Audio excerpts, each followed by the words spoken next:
In this video, I'm going to show you the 5 most common mistakes that are dragging down your cold emailing results. If you already have campaigns running and your results are disappointing, it's probably because you're making at least one of these mistakes. I'm Antoine Taureau, co-founder of the Sendo agency and the B2B Ninja training programs. And in this video, I'll show you the most common mistakes to avoid. There are 5 in particular, and as a bonus, we'll look at a 6th one. All right, let's get started. The most common first mistake is targeting too broadly. It can be tempting to add a lot of volume because you think more volume means more results. It's just math, right? But that's a mistake. Why? Because by targeting more broadly, you're speaking to everyone, and in the end, you're speaking to no one. Creating smaller batches based on specific criteria, which allows you to narrow down your batch and your targeting, helps you identify hooks and angles that let you speak to your target audience much more effectively. The first recommendation is to create smaller target groups and aim for about 300 contacts per batch. One batch, one campaign to match. Let's quickly switch to my screen to see what this looks like with an example of targeting directors of engineering in the United States. I've set a few criteria and already have a list of industries that are supposed to be manufacturing type industries. I also have some criteria regarding experience. So I'm not starting from scratch, but I still have 53,000 results. So that's obviously way too many. We're basically addressing all the directors of engineering in the US. On one hand, there's obviously the issue of how to technically reach that many people. And as I was saying just before, in any case, that's not the strategy at all. We're going to want to reduce this batch as much as possible. The fairly standard ways to segment a batch on LinkedIn without getting into anything too complex, but really just using the basic features in Sales Navigator, are to use different filters. The first approach, which is quite logical if you want to segment more precisely, is, for example, to use the number of employees in the company. You can do this in Sales Navigator. For example, if I target only companies with between 200 and 500 employees, I'll go from 53,000 to 5,000 results, which is already much better. The advantage of targeting first by the number of employees in the company is that, one, you'll be able to get closer to your sweet spot. What is really your ICP? Are you targeting large groups, very small businesses, or mid-sized companies, the so-called ETIs? Secondly, you'll be able to adapt your pitch because if you take an engineering director from a very large group, he himself no longer does anything technical. In fact, he's a manager, a leader, and he's focused on strategic topics, probably financial ones, and so on. Whereas if you take an engineering director from a very small company, an SME, or even a startup, there will be about 10 employees. He himself is still in very technical roles.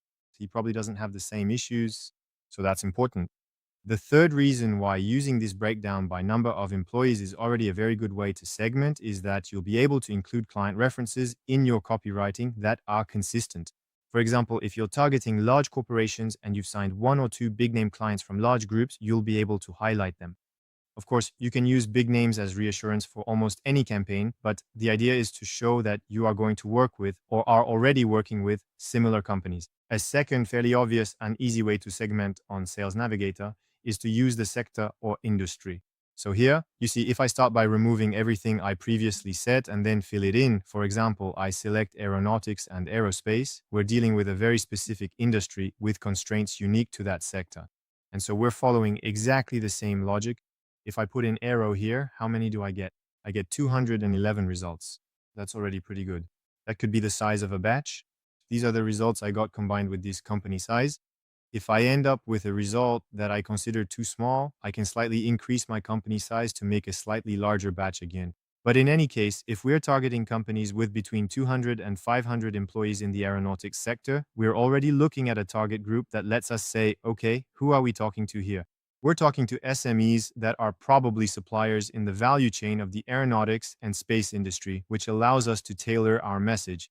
And then, even if I eventually remove the filter on the number of employees, I end up with 2,000. So that's too many, but we're still targeting only the aeronautics sector. We can imagine that there are constraints and projects specific to this industry. If I'm addressing the engineering director, I'll be able to talk specifically about projects related to engines, test benches, specific certifications, because I know I've done my research. And in the aerospace sector, there are certain certifications for the North American and European markets that are closely tied to the design of parts, etc. So that allows me to adapt my pitch. A third way to segment quite easily on LinkedIn Sales Navigator, because this filter is available and you can activate it with just one click, is to use the filter for job changes. And as indicated, it will actually filter the contacts who have changed jobs according to the information available on the platform. In reality, someone may have changed jobs a little earlier and updated their LinkedIn profile with a slight delay, but the filter gives you those who have changed jobs according to LinkedIn's information within the last 90 days or less than 3 months. Which means that, generally, with this slight delay I mentioned, you'll end up with people who have changed jobs anywhere from 1 month to 4, 5, or even 6 months ago, which is actually a very good timing in general, especially when you're targeting decision makers, to use this information in your copywriting and to try to reach out at an opportune moment when the decision maker has just finished this phase of auditing and familiarizing themselves with their new position and, on the contrary, is starting to want to implement their own ideas and projects. They might want to change solutions, change providers, or change tools. And so this is a very good way to create batches of the size I mentioned to you, about 300 contacts, with information that allows you to be more relevant and more specific in your approach. And then finally, one last way to segment your prospects even more effectively is to utilize the specific filter we see here on Sales Navigator, which is the strategic use of account lists. In fact, this filter allows you to choose a list that you will have saved beforehand. So for that, you need to go here to the Accounts tab. And what's interesting here is that we have other filters that are specific to companies. When I'm in the Accounts tab, so companies on LinkedIn, I have access to many other filters that will be attributed to the company itself. This also allows me to filter in an even more precise way. For example, I can actually look at the overall employee growth of the company here. I can also look in even more detail at the growth of certain departments. Now, you have to take this data with a grain of salt. The data we have here shouldn't be expected to be absolutely precise, but you can say, for example, I'll look at engineering teams that have grown by 50%. I think that's over 1 year, because that indicates significant growth, at least on the technical side of the company, and therefore probably associated needs. I can also look at, well, companies that are currently hiring. I can look at, what else can I look at? I can check if there have been any recent fundraising rounds and so on and so forth. So by combining one or two criteria of this kind, I can, for example, create a list for myself, select them all, or I can go even more granular because I might have some market knowledge and want to select maybe all the companies, but by scanning and removing certain accounts. And what I can do is, once I've selected the companies and I'm satisfied with my selection, I save them here in a list and create a new list. I'll call it Hero Video Test and save it. And from there, I can go back to my contacts tab and use this list I just created in the filter here. So there you go. I'll be able to filter for a very precise range of companies. And then I'll reapply my usual filters, on the accounts like keywords, job titles, etc. The second most common mistake, which can really hurt your cold emailing results in the long run, is poor technical settings. I'm talking about the well-known SPF, DKIM, DMARC. So if you've already done cold emailing, you know it's important. If you're new to this, it might sound like gibberish, but basically these are just small technical settings, signatures really, to authenticate the emails sent from your inboxes and domains so they arrive properly and don't end up in spam or fail to be delivered at all. This is extremely important, and it's really silly not to do it. It's a real shame not to have a technical setting at this level that's perfect, because you only need to do it once and then it's good forever, at least for the domain in question. To do this, you have two main options. Either you make the adjustments yourself because you have access to your domain's DNS, and honestly, it's not that complicated, especially with the instructions provided by the outreach software you're using. Or secondly, use an inbox service dedicated to cold emailing, which actually allows you to very quickly have inboxes that are set up, properly configured, and on top of that, are cheaper than if you go directly through Google Workspace or Microsoft. So let's take a look at the first option together. For example, well, many of us at Sendo use Lemlist. Lemlist actually gives you instructions to guide you and make things relatively easy to check whether all your SPF, DKIM, DMARC, and custom tracking domain settings are properly configured or not. You go here into the settings, into the sending settings. Directly from here in Lemlist, you can actually run a quick audit. So there you go. On my account here, everything is good. Now, if I show you an account where not all the indicators are green, well, this is what it looks like. And actually what happens is that if one of these settings isn't okay, you just have to click there and you'll get instructions right away. You don't even need to check the FAQ or anything like that. Here, it's Lemlist that tells you exactly which settings to use, gives you values to copy and paste, and where to put them in the DNS. So it's really easy. You can do this directly from the Lemlist interface in the Lemlist settings, but you can also go to Lemwarm. There, you get a more complete overview by running the DNS checks. You see, if I do it again, when I arrive, we're here on Lemwarm. We go to this tab here, DNS check. You need to select a sender and then click on Start the Test. And here, you can do it as many times as you want. We get information. And what happens is that, in fact, you see that here, when everything is green, it just gives me the info again, but obviously there's no action to take. And when there are settings to fix, well, I get a clickable link. And once again, it's a little tutorial right here. And all I have to do is follow the steps. So honestly, with these software tools, it's not very complicated. And again, you only have to do it once. The other option today is to use dedicated tools to generate inboxes for cold emailing. There are plenty of solutions that have emerged, lots of competitors that basically do the same thing.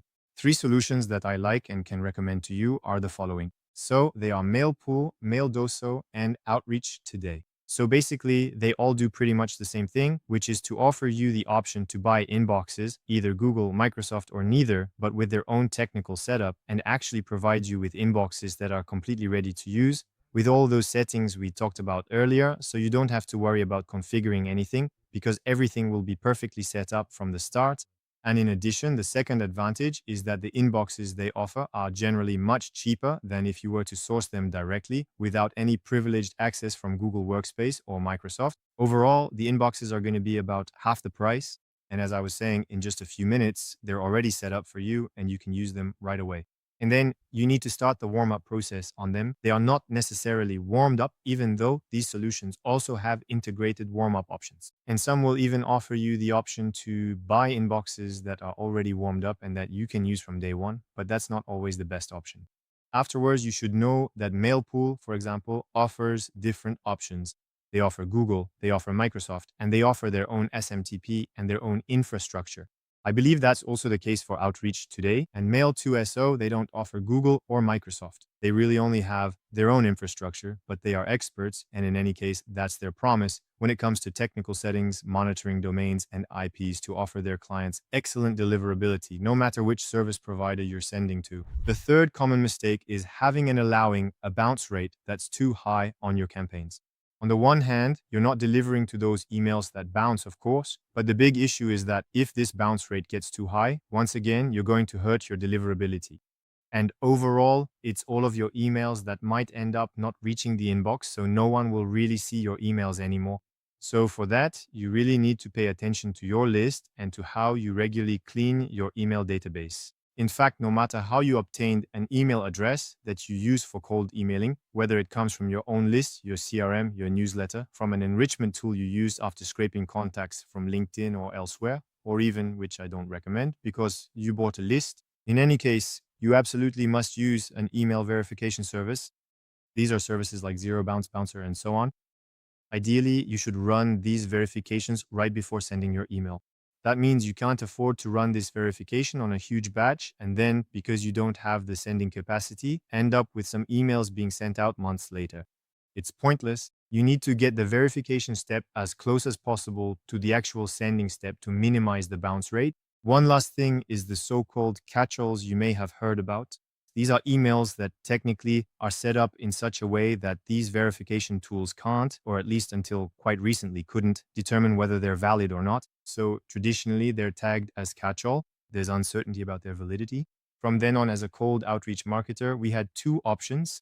Either we set them aside, but then we lost a large portion of potentially enriched emails, or we included them and sent to them, risking a lot of bounces. Because overall, with catch-alls, about 50% of the emails are invalid, so 50% of that segment will bounce. And that can really hurt, especially if your domain reputation and overall deliverability aren't in top shape. But that was before. Now, and this is where I recommend you use the right tools. There are tools that have started doing what I call catch-all debunking. A few years ago, we had automated our own process because no one really knew whether a catch-all email was valid or not. And we had automated our own process to debunk by actually sending real emails and observing the responses we got back using a truly homemade workflow on N8N.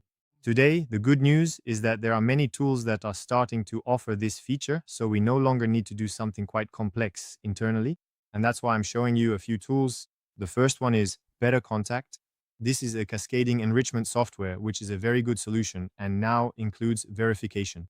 That means that as soon as you use Better Contacts enrichment credits, at the end of the cascade, it also performs verification for you, including catch-all verification, at least starting from the Pro plan, I believe, as indicated here. And by the way, they're transparent about it. They don't do it themselves, but instead have their partner Bouncer handle it. They've simply integrated Bouncer for the verification part. By the way, Bouncer is one of the solutions you can use if you're using something other than Better Contact for enrichment. So this information that you'll be able to retrieve when you export contacts from Better Contact in the Safe to Send list will really include both those that are valid and immediately identified as deliverable, but it will also include the catch-alls that it considers safe. Another solution is Zero Bounce, and they too now offer this feature. It's not 100% reliable, but actually with the filters they offer, you'll be able to say, okay, I'll only take the safe catch-alls. A fourth common mistake is in copywriting, which is pitching directly. That's something you shouldn't do. You really shouldn't do that. Actually, it's really a beginner's mistake, but sometimes when I work with traditional companies that haven't done this kind of cold outreach automation and are starting to do it with me, well, if we ask their sales director to write a message, most of the time they'll naturally come up with a huge, super long message where they describe everything. And in fact, they're pitching their solution. The problem with that is it's not at all suited to a cold approach because, first of all, it's going to be too long. It's going to bore the recipient who doesn't know you, doesn't know where you're coming from, and doesn't trust you. It's impossible for them to trust you right from the start. So a big block of text like that is already going to be off-putting. But even more than that, the problem with pitching right from the start is that it's completely counterproductive. In fact, the goal of cold outreach is really to spark interest in order to trigger the next step, which is setting up a meeting, having a real conversation. And then that's the starting point of the sales process where you'll see if there's a fit, if it's worthwhile to work together, and so on. But we move into a different dimension. Obviously, from the moment you've spoken to a human being, and this is where it's counterintuitive and where a lot of people get it wrong, even when they try to write a relatively concise email, they make the mistake of giving too much information. The thing is, from the moment you give so much information that the person on the other end feels like they've understood everything, that you're offering everything from A to Z, even though, of course, that's not really the case because it's impossible to share all the information, all your features, all the benefits of your product or service. Well, if the person on the other end thinks, okay, I get it, it's not for us. Okay, I get it. So if I need it, I'll reach out to them when it suits me, and so on. Well, we're shooting ourselves in the foot. On the contrary, what we want is to put our finger on it, a specific issue that we highlight in the message succinctly to make the person understand. Yes, actually, I have this problem. I have this thing that isn't resolved at all or not resolved well. And once we've sparked their interest that way, we suggest that we are indeed in a position to solve this problem, but especially not by explaining everything we do, because that should be the purpose of the next step. And that's exactly what the call, the meeting, or the video conference is for. The fifth mistake that can tank your cold emailing results very quickly, and it's pretty harsh, is not having done a sufficiently secure warm-up. So what is a secure warm-up? It's a warm-up that follows a gradual, slow enough progression, and it's a warm-up that will then remain active over time. So here, the image I'm showing you on the screen actually gives you an idea of what a typical and effective warm-up looks like. Here, we went from 0 to about 30 emails sent by the warm-up software over the course of roughly 3 weeks. So this gives us a secure warm-up.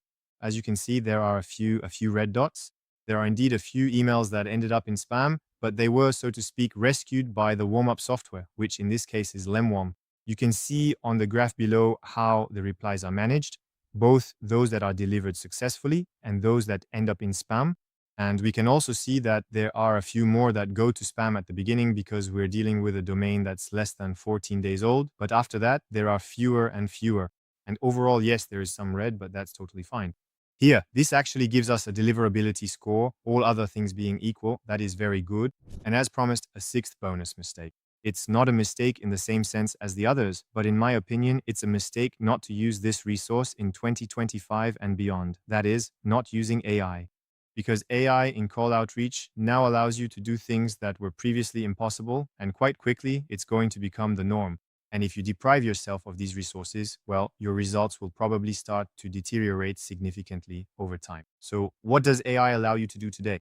For example, it allows you to improve your targeting because it can find extremely precise information, such as with web search agents that actually go into the domain, into the website of the company you're targeting to look for information about products, the specific names of products or offers, ongoing recruitments, values, projects, news, and so on.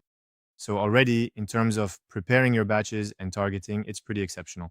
Something that AI can do very easily today is classification. In the past, when it came to classification, for example, classifying business sectors, we relied on what different platforms like LinkedIn or other data sources could provide us. And quite often, unfortunately, they were either completely wrong for a small number of companies or not detailed enough in some cases to be sure we were targeting the right profiles and the right business accounts. Now, with a well-crafted prompt, AI can give you an excellent classification. Then, of course, AI allows for ultra personalization. We can use the data we've collected beforehand to create truly personalized icebreakers for each contact one by one, but do it at scale. Today, once again, I think this is something that will become the norm in our industry. And finally, AI also allows you to handle your responses much more efficiently. It doesn't have a direct impact on campaign results or deliverability, but within your overall process, having an AI agent today that collects all the prospects' responses, classifies them correctly, and for example, suggests draft replies, which is something we've implemented internally at Sendo and for our clients, provides such a significant boost in efficiency that it would really be a shame not to take advantage of it. So we've just gone over together the 5 main mistakes that can harm your results in cold emailing. If you recognize yourself in one or more of these mistakes, don't worry. Now you know how to address them. And if you found value in this video, remember to subscribe. I regularly post about B2B lead generation, cold outreach, the role of AI in all of this, and similar topics. Finally, there's a video that should be appearing somewhere about deliverability, which is obviously extremely important for getting good results in cold emailing. If you're interested in the topic, click on it and I'll see you there right away.